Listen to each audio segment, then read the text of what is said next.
Mesdames et messieurs, bonsoir. Merci d'avoir choisi RTI 1 à la une de ce 20h. Levée de voile sur la 6e édition du Salon international de l'agriculture et des ressources animales. Le chef de l'État, Alassane Ouattara, a donné le top départ aujourd'hui. Pendant 10 jours, l'agriculture africaine sera au cœur de toutes les attentions. Près de 400 000 visiteurs et 800 entreprises exposantes y sont attendues. Ce 29 septembre est également une journée dédiée au cœur. C'est la journée mondiale aujourd'hui. En Côte d'Ivoire, l'événement a été commémoré dans la commune de Yopougon. L'appel est lancé à connaître son cœur pour mieux l'utiliser. Il y a eu des consultations et dépistages gratuits. Le Conseil d'État a donné son verdict sur le contentieux électoral. L'institution annonce l'annulation des élections à l'issue de sa 3e audience dans 5 communes et une région. Le Conseil s'est penché sur 20 requêtes formulées par des candidats aux élections couplées, municipales et régionales. Enfin, au Gabon, l'épouse du président déchu, Ali Bongo, a été inculpée aujourd'hui. Sylvia Bongo est officiellement accusée de blanchiment de capitaux, recel, faux et usage de faux. L'ex-première dame gabonaise, entendue hier par un juge d'instruction, est assignée à résidence. Soyez les bienvenus sur RTI 1. Le Sahara a ouvert ses portes aujourd'hui. C'est le président Alassane Ouattara qui a donné le top départ de cette 6e édition du Salon international de l'agriculture et des ressources animales au parc des expositions d'Abidjan. Pendant 10 jours, l'agriculture africaine sera au cœur de toutes les attentions. Le savoir-faire ivoirien dans les secteurs agricoles, des ressources animales, halieutiques et forestières sera promu, nous rapporte Awatouré. Parc d'exposition d'Abidjan, le Salon international de l'agriculture et des ressources animales, SARA, s'installe pour une dizaine de jours. À la salle plénière, le président de la République, Alassane Ouattara, a reçu un accueil chaleureux à l'ouverture de cette 6e édition qui s'articule autour du thème « L'agriculture africaine face aux chocs internes et externes, innovation structurelle pour améliorer les secteurs agricoles et garantir la souveraineté alimentaire. » Excellences, Monsieur le Président de la République, Mesdames et Messieurs, pendant 10 jours, les projecteurs seront braqués sur la Côte d'Ivoire, notre terre hospitalière, qui organise cet événement majeur dans le tout nouveau parc des expositions d'Abidjan. De hautes personnalités et des experts du monde agricole animeront des ateliers, des panels et des conférences. Le ministre d'État, ministre de l'Agriculture et du Développement rural, Kobina Kwasi Adjoumani, a pour sa part salué la présence du chef de l'État, le président Alassane Ouattara, à cette cérémonie. Une présence qui, selon lui, démontre son attachement au monde agricole. Excellence, Monsieur le Président de la République, votre distinguée présence à cette cérémonie d'ouverture du Sahara 2023, en plus de rehausser grandement l'éclat de cette cérémonie solennelle, porte en soi le témoignage toujours renouvelé de votre attachement si particulier et fort, de votre amour si grand et rassurant pour nos braves paysans. Aujourd'hui encore, vous êtes parmi nous pour simplement nous dire « Je suis avec vous ».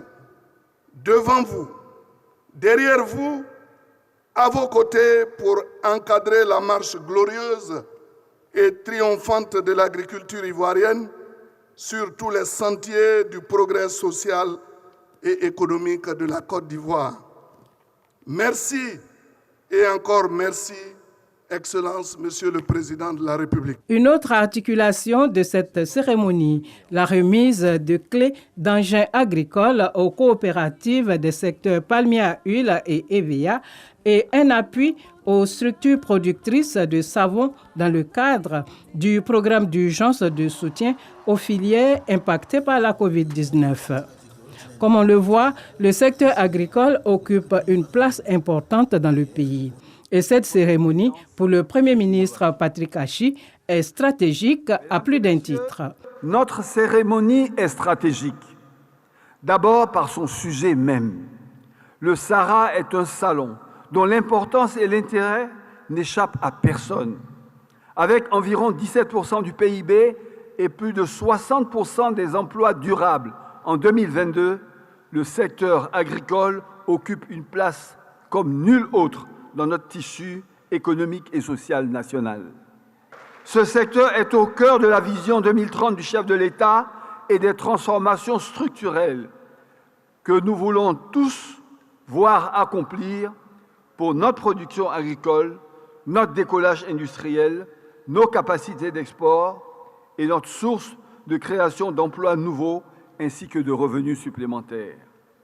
Cette cérémonie est stratégique ensuite par le lieu même où se déroule le Sahara, dans ce majestueux parc des expositions d'Abidjan, voulu et pensé par le président de la République pour incarner cette Côte d'Ivoire nouvelle, fière de sa modernité, fière de sa prospérité, fière de son hospitalité, fière de son nouveau rayonnement régional et continental. Cette cérémonie, elle est stratégique enfin par le thème choisi pour cette 6e édition du Sahara, thème d'actualité, qui épouse plus que tout autre les nouveaux défis au sortir des crises, pandémies, guerre en Ukraine ou terrorisme, auxquels le monde comme l'Afrique sont confrontés. Nous qui souffrions déjà dans un océan d'indifférence des affres de la volatilité des cours de nos matières premières agricoles. Excellence, Monsieur le Président de la République, en dépit de toutes les contraintes, en dépit de toutes les crises et vicissitudes, vous avez su étonner le monde en réalisant des exploits. Le président de la République, Alassane Ouattara, a par la suite été convié à une visite guidée des stands. Près de 400 000 visiteurs sont attendus au parc des expositions avec 800 entreprises exposantes, des B2B et des rencontres d'affaires autour du Sahara, une plateforme d'opportunités d'investissement direct dans les secteurs agricoles, des ressources animales, halieutiques et forestières. Le Sahara, la plus belle vitrine d'exposition du savoir-faire agricole, de l'élevage et de la pêche, est aussi une tribune commerciale pour les exposants. Et dans les nombreux stands érigés par les exposants et venus d'horizons divers, les opérateurs économiques multiplient les offres. L'objectif est de maintenir la notoriété ou même de conquérir de nouveaux marchés, nous dit Lansine Bakayoko.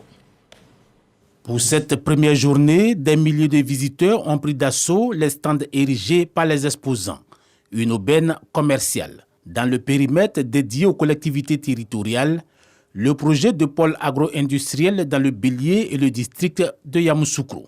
Ce projet accompagne 6 filières prioritaires qui sont le riz, le maraîcher, le manioc, le maïs, la filière porc et la filière poisson. Au niveau de la filière riz, c'est plus de 1000 hectares qui ont été également aménagés. Et puis ceux de la filière donc, poisson et donc porc sont accompagnés donc, pour un certain nombre d'activités sur l'aquaculture. Nous sommes là pour cet accompagnement qui est apporté aux producteurs, qui nous permet donc de professionnaliser nos activités. Dans les stands adjacents, figurent en bonne place les productions maraîchères et surtout les féculents, notamment le manioc. On fait les labours, les billons pour le manioc, les grands champs. Et donc, c'est ce que vous voyez actuellement là. On a les boutures sélectionnées par le CNRA et puis voilà les dérivés, les poudres de manioc. L'agriculture, ça ne doit plus être à la main, c'est avec les machines pour faire les grandes superficies pour pouvoir aider nos populations.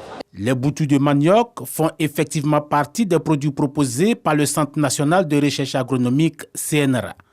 L'objectif de ces structures de recherche est de mettre à la disposition du monde agricole des semences de qualité, gages de productivité. Plusieurs autres projets sont présentés par le CNRA. Nous avons plus de 80 variétés de différentes spéculations produites. Le CNRA envisage surtout de passer à la recherche chaîne des valeurs. Parce qu'aujourd'hui, il ne faut pas créer seulement une variété, il ne faut pas seulement trouver une technique culturelle, mais il faut aller du début jusqu'à la fin de la chaîne, c'est-à-dire de la création de la variété jusqu'à la transformation. Mais si la production est abondante, il pourrait se poser la problématique de l'emballage. En réponse à cette problématique, Plastica propose toute une gamme de produits. allant des sachets plastiques au casier à bouteilles. Des emballages de dernière génération qui facilitent le transport de nos produits agro-industriels, non seulement du bord champ vers les usines, mais également des usines vers l'export. Cette compagnie, qui emploie plus de 2700 travailleurs, est présente dans beaucoup de pays de l'UEMOA. Au Sahara, elle cherche de nouveaux débouchés. Nous sommes le partenaire privilégié qui est présent sur la Côte d'Ivoire, mais qui, d'un point de vue logistique, est capable de leur fournir les emballages de dernière génération dont ils ont besoin dans leurs produits agricoles, dans la production et le transport de leurs différents produits pour l'essor de leurs entreprises et pour l'essor de notre agriculture sous-régionale. Dans ce stand qui accueille des visiteurs de tout âge, on fabrique des produits sucriers. Malgré la forte pression sur cette denrée de grande consommation, pas de risque de pénurie.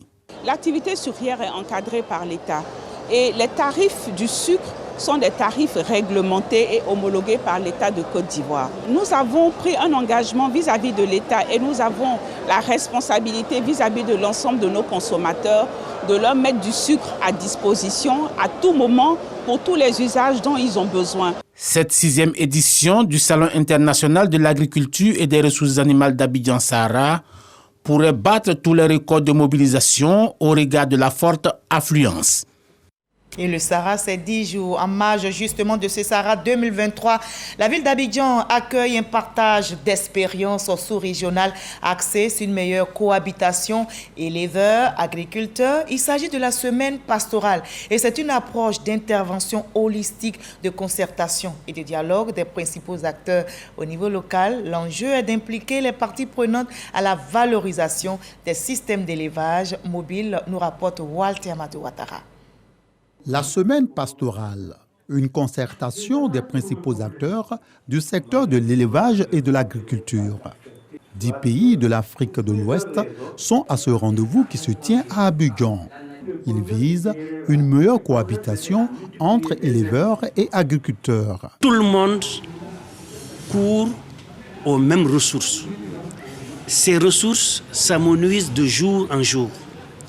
Il y a la démographie, il y a l'urbanisation, il y a le front agricole, il y a aujourd'hui aussi les maires, les nouveaux maires qui sont là pour faire des lotissements inconsidérés. Résultat, les terres diminuent. La population augmente, la demande augmente. Donc il y a problème. Maintenant, il faudrait des lois, il faudrait des dialogues pour que les gens s'entendent sur comment utiliser de la meilleure façon ces ressources-là.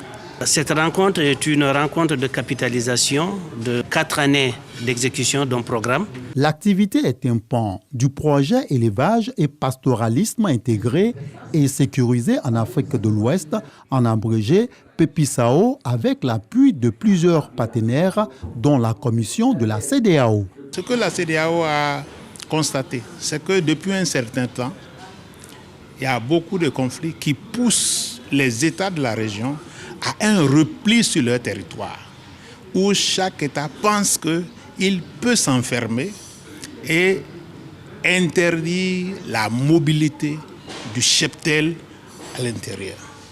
Et que cette mobilité est la source principale des conflits. Donc la CEDEAO vient envisager la formulation d'une politique et surtout d'une stratégie considérée comme un cadre d'intervention où on traite équitablement en termes d'allocation de ressources, les agriculteurs, les éleveurs et d'autres utilisateurs donc des ressources naturelles. C'est un challenge, mais on ne doit pas démissionner. Également, cette rencontre est mise à profit pour faire la promotion des atouts du Sahara 2023. Je vous livre à présent ce communiqué qui vient de nous parvenir. Il émane de l'Assemblée nationale des Côtes d'Ivoire. Le président de l'Assemblée nationale, M. Adama Bictogo, convoque, mesdames et messieurs les députés, à la cérémonie solennelle d'ouverture de la 2e session ordinaire de l'année 2023 qui se tiendra le lundi 2 octobre 2023 à 10h au palais de l'Assemblée nationale. Le Conseil d'État a donné son verdict sur le contentieux électoral. L'institution annonce l'annulation des élections à l'issue de sa 3e audience dans 5 communes et une région. Il s'agit de la région du Guémont et de 5 autres communes. La reprise des élections aura lieu dans un délai de 3 mois. On en sait plus avec Konaté Moussa. Les élections seront reprises dans la région du Guémont et dans les communes de San Pedro, Goïtafla, Kuibli, Sarala et Ferkessédougou. À l'issue de sa séance de délibération du jeudi 28 septembre, le Conseil d'État annonce l'annulation du scrutin du 2 septembre dans le Guémont et dans les 5 communes citées. Les nouvelles élections dans ces localités devront se tenir dans un délai de 3 mois. Au total, 20 requêtes étaient sur la table du Conseil d'État à cette 3e audience de délibération sur les recours liés à l'élection couplée municipale et régionale. Hormis les dossiers des communes de Bio et de Madinani renvoyés respectivement au 3 octobre et au 5 octobre prochain, tous les autres recours enregistrés sont jugés mal fondés et donc rejetés. Ce qui confirme alors les résultats proclamés par la Commission électorale indépendante pour ces localités. Il s'agit des communes de Boguier, Benjerville, Guitry, Assuefri, Diabo et Aféry. Les délibérations du Conseil d'État sur le contentieux électoral se poursuivent. Elles sont prévues prendre fin le 10 octobre prochain. Et la question migratoire est aussi au centre des attentions. Selon le Haut Commissariat des Nations Unies pour les réfugiés, plus de 2500 migrants ont péri ou sont portés disparus depuis le début de l'année. Ils ont tenté de traverser la Méditerranée pour l'Europe. Eh bien, pour certaines organisations humanitaires, un grand nombre est issu de la Côte d'Ivoire. Faux, rétorque le gouvernement ivoirien qui apporte justement un démenti. Et selon le ministre Amadou Coulibaly, porte-parole du gouvernement, les chiffres concernant les Ivoiriens sont erronés. On en sait plus avec Michel Tigré. Le nombre de migrants ayant trouvé la mort ou qui ont disparu en tentant la traversée de la Méditerranée cet été est 3 fois plus élevé que sur la même période l'an dernier, a alerté l'UNICEF. Le Haut Commissariat des Nations Unies pour les réfugiés relève de son côté plus de 2500 victimes depuis le début de l'année 2023. Pendant ce temps, sous 50 degrés en plein désert, ce migrant vient de s'effondrer après 2 jours de marche, avec lui des dizaines d'autres à la frontière entre la Tunisie et la Libye, en route pour la traversée de la Méditerranée. Ils sont des milliers qui ont bravé la mort pour atteindre le port de Lampedusa en Italie. Certains sont présentés par la presse comme des Ivoiriens. L'espoir pour ces migrants d'embarquer sur un ferry et rejoindre le continent après un long périple. C'est le cas de cet Ivoirien. Je suis passé par Mali, Algérie, la Tunisie. J'ai traversé la désert. Des organisations humanitaires prétendent que la Côte d'Ivoire est le pays d'origine de milliers de migrants. Le gouvernement ivoirien s'insurge contre ces allégations. Ce débat est vieux, il est récurrent. Ce qu'il faut savoir, c'est que notre pays, déjà, est un pays d'immigration. Nous avons pratiquement le quart de notre population qui est d'origine étrangère. C'est un fait. Mieux, notre pays, depuis un certain temps, est également devenu un pays de transit, où beaucoup de gens passent, font des petits métiers pour financer leur voyage. Donc, nous sommes un pays de transit. Cela ne fait pas d'eux des Ivoiriens. Il y a pratiquement 2 ans sur 1500 présumés Ivoiriens qu'on nous annonçait. Après contrôle, nous nous sommes rendus compte qu'il n'y en avait que 36. Face à cette situation, la Côte d'Ivoire s'organise pour donner les vrais chiffres. Nous avons donc dans les consulats des principaux pays européens concernés par cette question-là, donc des officiers de police spécialistes de l'identification en Italie, en France, en Espagne, et cela permet de savoir quels sont ceux qui sont véritablement ivoiriens. Les chiffres qui sont annoncés le sont uniquement sur la base de déclarations. Nous sommes désolés, une nationalité, elle ne se déclare pas simplement. Il faut des documents qui l'attestent.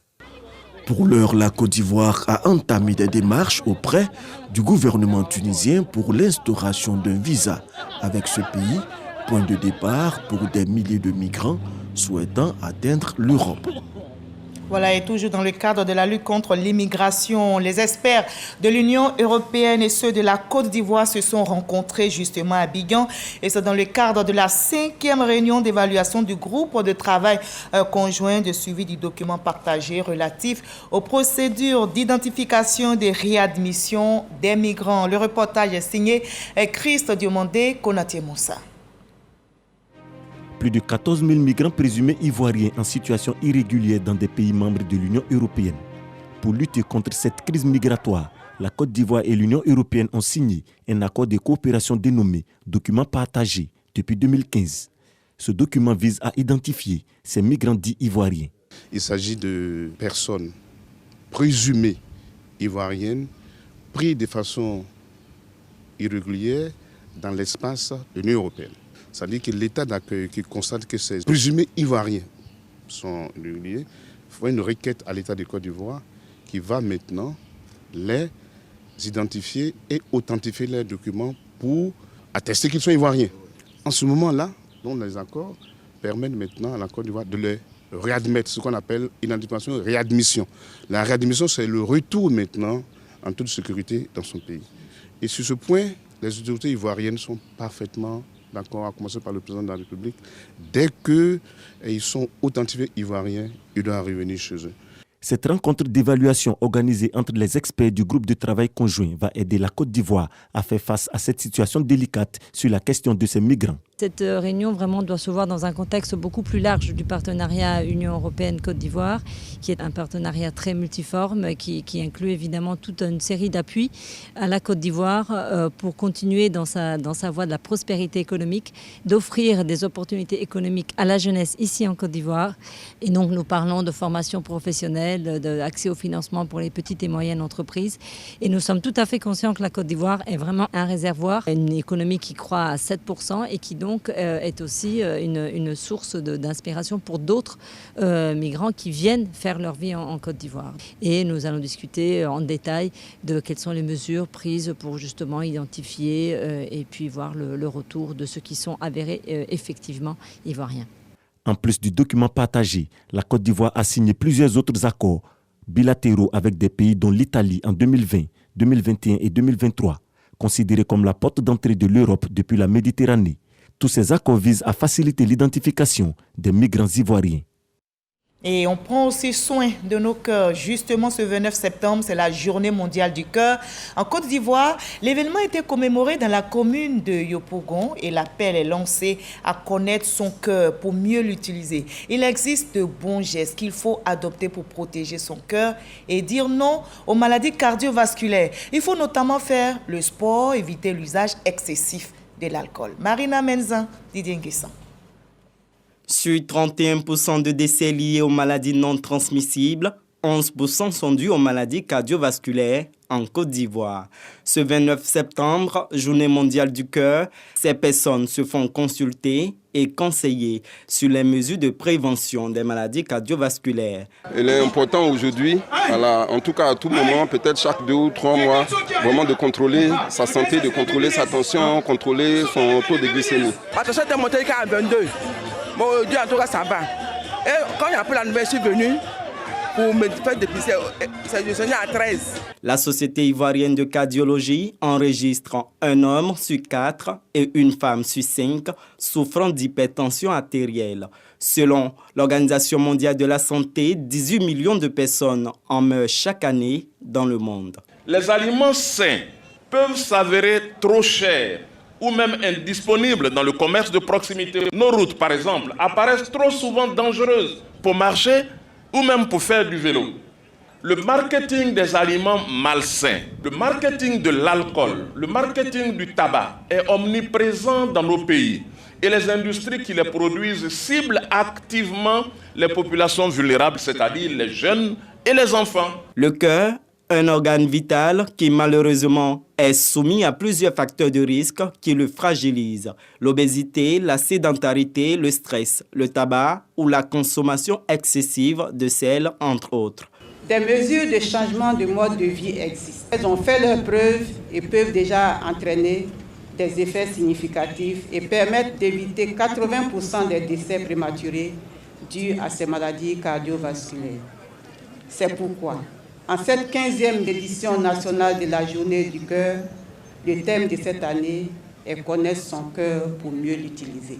Les ONG recommandent l'automesure avec un tensiomètre dans chaque ménage afin de prévenir les décès. Et ça bouge très bien aussi au ministère de la Justice et des Droits de l'Homme qui vient justement de remettre 24 véhicules neufs d'une valeur de 696 millions de francs CFA aux greffiers en chef de différentes juridictions de notre pays. L'objectif est de faciliter la mobilité de ces greffiers en chef et les aider à être efficaces dans l'exercice de leurs fonctions. Christy Omondé, Sephora Zeki. 24 véhicules flambant neufs du type 4x4 d'une valeur de 996 millions de francs CFA, offerts à 24 greffiers en chef de différentes juridictions de Côte d'Ivoire. Ces véhicules remis par le garde des Sceaux, ministre de la Justice et des Droits de l'Homme, viennent faciliter la mobilité de ces acteurs de justice. Avec cette remise se concrétise la promesse faite de doter les chefs de cour et de juridiction, ainsi que les greffiers en chef de véhicules. Les importants efforts financiers consentis par l'État pour l'acquisition de ces véhicules doivent appeler à la responsabilité dans l'usage qui en est fait. Sansan Kambilé remercie le président de la République Alassane Ouattara pour son importante contribution à la mise en œuvre de cette action qui rend plus dynamique et efficace la justice ivoirienne. Il met néanmoins en garde ses greffiers en chef contre toute utilisation irrationnelle de ces véhicules. Ces véhicules ne doivent pas être utilisés à des fins personnelles ou privées. Ils ne sont pas destinés au déplacement au village ou à des courses dans des supermarchés. L'utilisation des véhicules de service en dehors des heures et jours de service doit être expressément autorisée par le supérieur hiérarchique de l'agent concerné. Sachez aussi qu'un véhicule endommagé par le fait de son titulaire verra celui-ci privé pour le reste de son temps de service de véhicule administratif. Nous devons, chers collaborateurs, donner l'exemple d'une gestion rationnelle et responsable. Ce matériel roulant vient aider les greffiers dans l'accomplissement de leurs tâches au sein de l'appareil judiciaire. Ils n'ont pas manqué d'exprimer toute leur gratitude à leur ministre de tutelle. La dotation de tous les chefs du service du greffe en matériel roulant. Aussi, convient-il de vous réitérer toute notre gratitude. Infiniment merci. Ce sont au total 173 véhicules qui ont été mis à la disposition des acteurs du ministère de la Justice et des Droits de l'Homme. Et on reste dans la commune du Plateau. Les locaux de l'Organisation pour l'harmonisation en Afrique des droits des affaires, OHADA, ont abrité une autre cérémonie, celle de la présentation du nouveau secrétaire permanent de l'OHADA. Il a été nommé pour un mandat de 4 ans lors de la 55e session des ministres de l'OHADA tenue à Kinshasa. Il s'agit du professeur Mayata Ndiaye Mbaye. Le ministre de l'Enseignement supérieur et de la Recherche scientifique, Adama Diawara, effectue une visite des travaux d'extension et de réhabilitation de l'université de Bouaké. Cette visite s'inscrit dans le cadre de la rentrée universitaire prévue le 2 octobre prochain dans toutes les universités de notre pays. Le reportage est signé Sephora Zeki. Le ministre de l'Enseignement supérieur et de la Recherche scientifique sillonne les locaux de l'université Alassane Ouattara. Première préoccupation, plusieurs chantiers, dont celui de la scolarité centrale, les bureaux pour les enseignants-chercheurs, la bibliothèque, les salles de travaux dirigées et le centre régional des œuvres universitaires. Des amphithéâtres en passant par les dortoirs, Adama Diawara ne néglige aucun détail. Des travaux de rénovation que les pensionnaires du campus 1 apprécient d'un bon œil. Avant, quand il n'y avait pas assez de chambres, on était obligé de cambodger, c'est-à-dire partager une chambre à 4 à 8 personnes. Les travaux que je vois à l'université, vu qu'il y a assez d'évolution, ça fait plaisir déjà. On a de nouvelles constructions, de nouvelles chambres et cela, vraiment, ça nous fait du bien. Les résidences des enseignants-chercheurs font elles aussi peau neuve. À cela s'ajoute la construction des 40 bureaux dédiés au corps enseignant qui contribueront à la formation de cadres de haut niveau dans plusieurs domaines.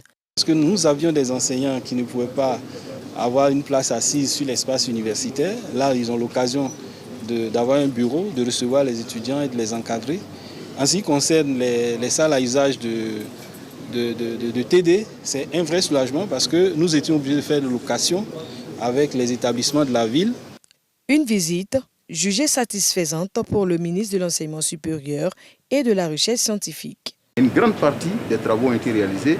Il reste encore quelques travaux à faire et croyez-moi, nous allons suivre et nous sommes en discussion avec l'entreprise pour que le reste des travaux soient effectivement réalisés dans un avenir, j'allais dire, proche. Même si les travaux de rénovation avancent, d'autres bâtiments ont connu des dégradations avancées qui méritent l'attention du gouvernement et le ministre Adama Diawara a sa petite idée. Entre-temps, c'est vrai qu'il y a eu de l'entretien, mais il y a eu quand même de la dégradation de certains bâtiments. Donc aujourd'hui, il faut reprendre la réhabilitation de ces bâtiments qui ont été dégradés. Donc c'est un problème d'ensemble sur les universités publiques, les anciennes, pas les nouvelles universités publiques évidemment, et les cités universitaires et les restaurants universitaires. Je peux vous garantir que le chef de l'État m'a donné l'autorisation quand même de mener ces travaux avec un financement étatique derrière. Donc actuellement, on a demandé au BNET, le maître d'œuvre de l'État, de nous faire une étude technique pour qu'on voit ce qu'il y a à réaliser comme travaux au niveau de ces bâtiments dégradés. L'université Alassane Ouattara compte 23 500 étudiants dans les domaines tels que les sciences humaines, les lettres modernes, les langues, la santé et le droit. Et je vous propose à présent le reste de l'actualité à l'étranger. Nous ferons un tour en bref au Gabon, au Mali, aux États-Unis et au Pakistan. L'actu en bref est signée Angela Diallo. L'épouse de l'ancien président Ali Bongo a été inculpée. Après une audience par un juge d'instruction, Sylvia Bongo est assignée à résidence pour blanchiment de capitaux, recel, faux et usage de faux. Ses avocats avaient d'ailleurs porté plainte en France pour détention arbitraire et dénonçaient une prise d'otage.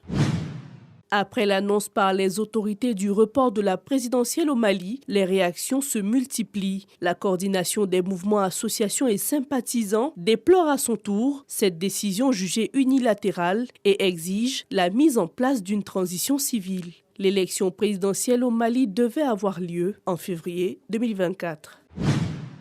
Au moins 52 personnes ont été tuées et plus de 65 blessées lors d'un attentat suicide. L'acte a été perpétré près d'une mosquée au moment où le public se rassemblait pour une procession devant marquer l'anniversaire de naissance du prophète de l'islam. C'était dans la province du Baloutchistan, au sud-ouest du Pakistan. Le bilan ne cesse de s'alourdir. Voilà, point final de ce 20h. Merci de l'avoir suivi. Demain à la même heure, vous avez rendez-vous avec Kolo Klubali. Moi, je vous souhaite une très belle soirée, très bon week-end sur RTI 1 et à très bientôt.